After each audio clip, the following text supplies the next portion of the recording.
Hi guys, my name is Rhodes Papadimitropolis, and my last lecture project is going to be teaching you guys how to drive a manual car.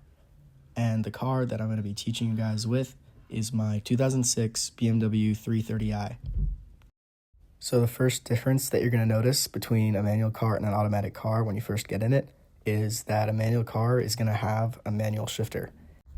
As you can see, the car has gears 1 through 6 and reverse, so this is what's called a 6-speed manual.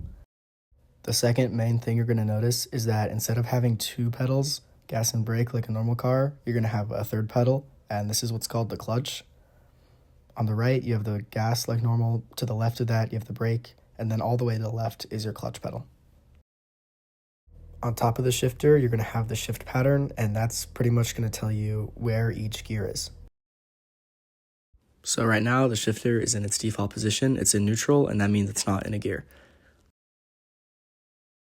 So as indicated by the pattern, up and left is going to be first. Straight down from that is second. To the middle and up is third. Straight down from that is fourth. Up and right from the middle is fifth, and straight down from that is sixth gear. And then reverse is kind of special. As you can see, it kind of comes all the way left and then up. So you're going to go left, one more time left, and then up. Now you're in reverse. And then I'm just going to put it back in neutral.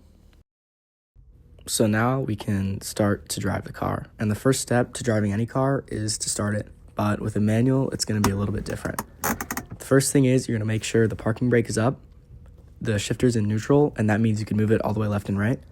And then what you're going to do is put your foot all the way down on the leftmost pedal, the clutch, and then you can start the engine. And as you can see, the car's now started, and I can let off the clutch. It's pretty much like I'm in park right now.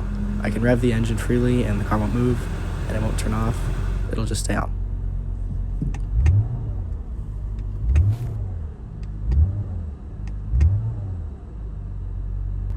When learning how to drive manual, the hardest part to learn for most people is learning how to start from a stop. But the steps are actually pretty simple. The first thing you're going to want to do is put down the parking brake and make sure that your right foot is on the brake pedal.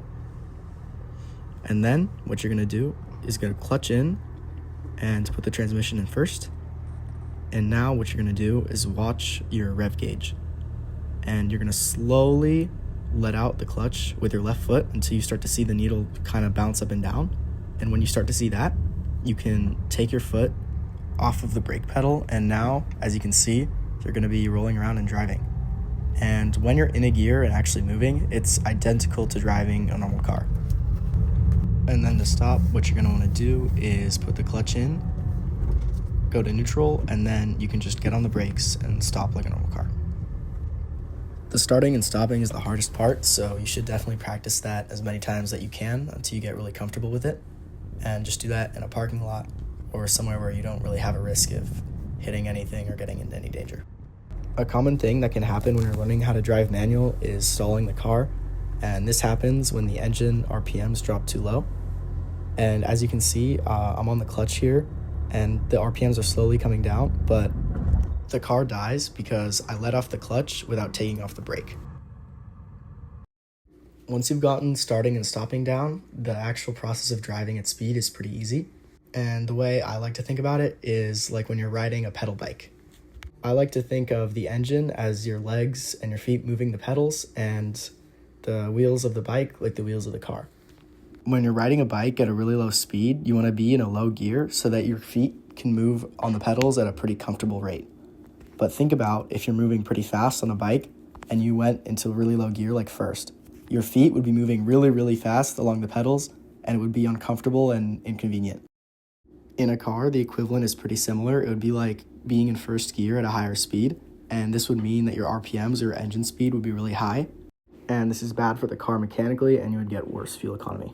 And thinking about it the other way around, if you're going really slow or starting from a stop on a bike and you try to go from a really high gear, it's really hard to push the pedals.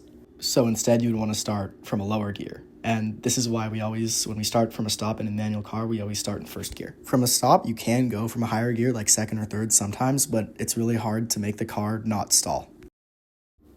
The way to shift up a gear when you're driving at speed is really easy. You pretty much just put the clutch in and move the shifter up into the next gear and then let off the clutch, and now you're in the next gear.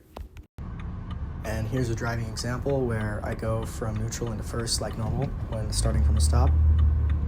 And then as my speed increases, I shift into second.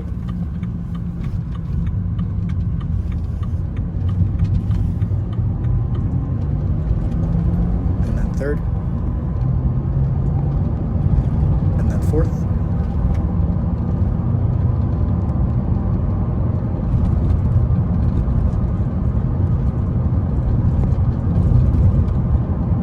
And then finally fifth gear. Now I'm going to explain shifting down a gear. And once again, the way you can think about it is riding a bicycle.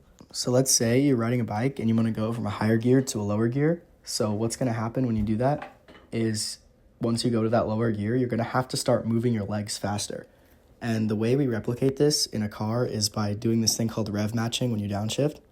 So when you go down a gear, you're going to put the clutch in and give the gas a little blip. And you're going to watch the RPMs go up, and then you can let off the clutch once you're in the new gear. This technique is called rev matching because you're matching the speed of the engine or the revs to the speed that the wheels are moving on the ground to make sure that your downshift is smooth.